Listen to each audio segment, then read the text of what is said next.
Hey guys, Cal here bringing you another video. This will be week 14 and 15 update. Missed out on last week because of Portland, but we are definitely back here with the daily uploads. So let's just talk about what we're looking here. The change wasn't too much since the last time. I believe we've had some huge upgrade times when it comes to what we're doing here, but pretty much we had to farm up for the Town Hall 13, going to 14. Next week will still be Town Hall 13, but we did put down all the defenses needed, and we're just kind of chilling right now. Because we have 9 days left, and of course these things are going to be done relatively soon, we're going to be upgrading things to hopefully make it so that when the Town Hall is done, we can use all our builders towards that. Because of that, we bought a hammer of building. This is mostly just for the laboratory for when we inevitably upgrade. We'll be able to go straight into that Town Hall 14 lab, making our potions the most effective that they can be.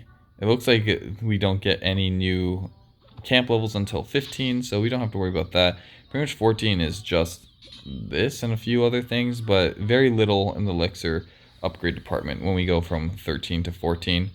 So, but because of that, we're going to be doing the barracks, spell factory, just some more elixir upgrades while we're waiting, and then pumping the rest of the gold into these walls, making them look a little bit pretty. They look pretty ugly right now. We got one or two maxed walls here, so we got a little bit of a spice. Oh, there's a hole in our wall. But we'll deal with the hole later. We're going to go straight into some attacks here. This is going to be, of course, sneaky goblin farming, just the classic way we do it here with the 13 wall breakers. Usually on these videos, I need to not draw it out, but with the sneaky goblin videos, it's usually we run to the 10-minute mark because we're just sniping town halls. We're not worried too much. We have plenty of time to farm it up and just getting ourselves that high trophy. Oh, we did it way too early. Getting ourselves that high trophy count so that we can get the most out of our bonus here to get a lot of raid medals and stuff. But I'm having a lot of fun with this account. Out of the other three, I was really thinking that I would like my third account the most, the one where we are rushing strategically, but because of the update, the benefits are really showing here for the rush series. Not only are we able to push all the way to Titan, but oh, I didn't mean to do that. I didn't switch my goblins. But not only are we able to push all the way to Titan pretty consistently, we dropped a little bit because we haven't been playing. So of course we're going to get 3-starred over and over again.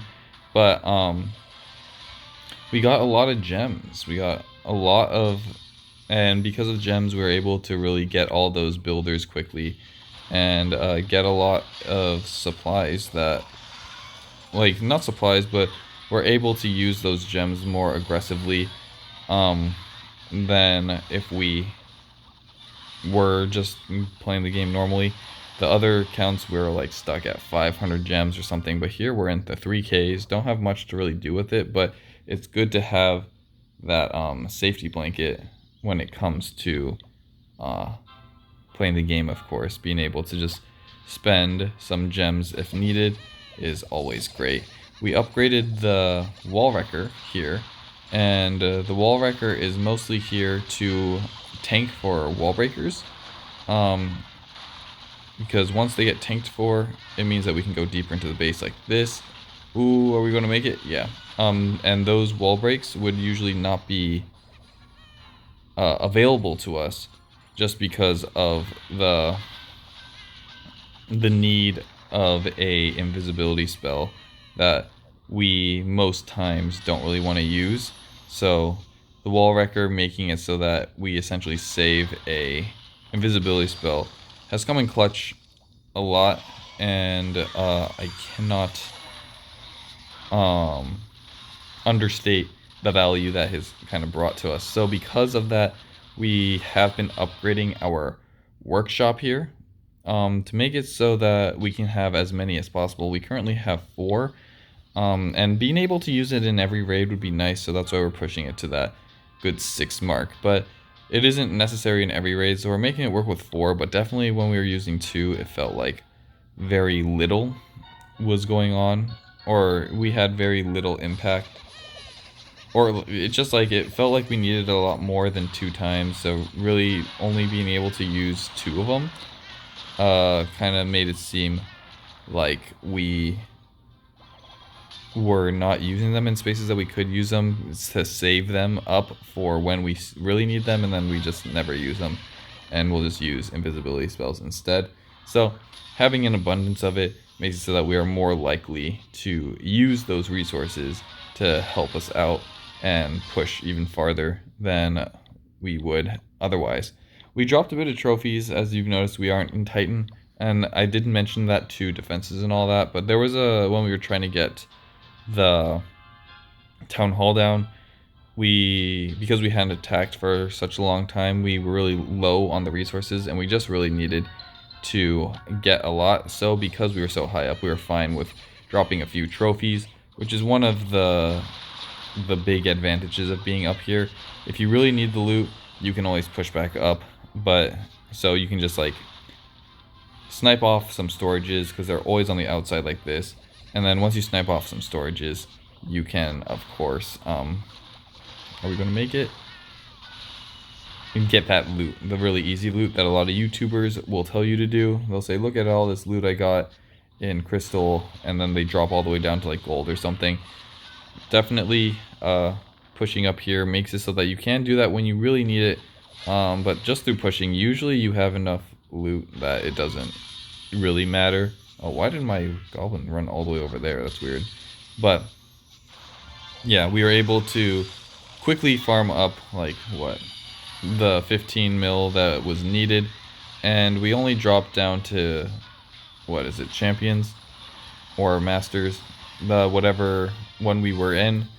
We're in currently champion, and just we're pushing slowly back up here. We got our nice 5-star bonus. We did use a lot of jumps in this one, got a lot of jump bases, so we might have to slow down here, but yeah, it's just good here to be pushing. For the hero equipment, I should probably talk about the hero equipment. So of course hero equipment is great, right? But I think if you're, or like, it is great, period. And a lot of people are upgrading their gauntlet. And I was doing that at first too. Oh, it looks like I can upgrade it. But I really like upgrading the Eternal Tome first when it comes to doing it. Just because when it comes to what will help you most in, I'm just going to upgrade this one anyways. Nice. When it comes to what will help you most in your sneaky goblin farming, the Eternal Tome is like another invisibility spell, whereas the King Gauntlet, if you just started and you're upgrading your heroes, it's not going to get you much value, whereas the Warden can really save you in a lot of situations. And because when we are farming, we drop all our heroes at the very end, being able to be invincible for even longer, to allow your troops to get more value, you know? Why are we going up there? Okay, that's weird. I don't know why it did that. But just allowing your heroes to get more value, allowing your sneaky goblins to like get into a base and not have to worry about the resources needed. Oh, we're going weird. Okay, so I'm gonna let these die. I'm gonna make this invisible. Okay, I guess I'm just gonna rage it. We'll make these invisible like that, and then we're going to the outside. So we're really messing this one up right here, but we are closing in here. So it looks like, what are we gonna do here? Let's try that again, because this is our last one. I'm fine with using a lot of. Okay, there we go. We'll send them all over here, make it invisible, and have them take down this town hall. But yeah, sometimes these bases where you think you can go straight into something can get messy really quickly. So just be aware that when you're goblin farming. Oh, we're getting one jump spell right now. We'll wait the 5 seconds and do one more. But yeah, when it comes to hero upgrades, if you're not leveling up your heroes and you're sneaky goblin farming all the time, and you're just going to use like hero potions for war and do all the good stuff like that, I think that the most important ability is probably the warden ability.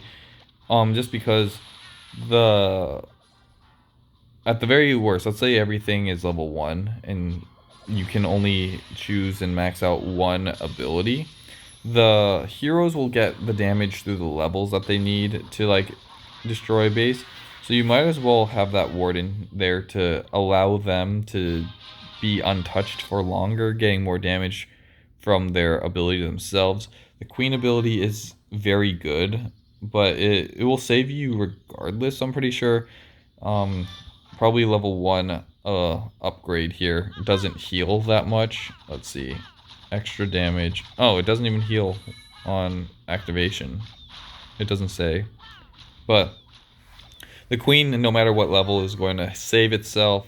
The royal champion is great. You know, it will allow you to destroy multiple things. But I think if you're level 1ing it up, the hero that destroying is going to be less of an issue than with the warden, just because you're probably going to be hitting lower bases that don't have the most upgraded of defenses. So for my money, I think I'm going to be putting most of my resources into the warden.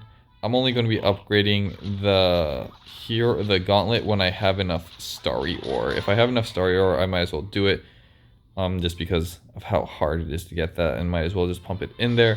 But other than that, I think the warden is the most bang for your buck, specifically for the sneaky goblin farming strategy here. So hopefully you all did enjoy the video. We're just going to keep on chugging here, but we're going to be Town Hall 13 at least for the next video before we go to 14. So hope you all did enjoy the video. I'll catch you on the next one. Peace.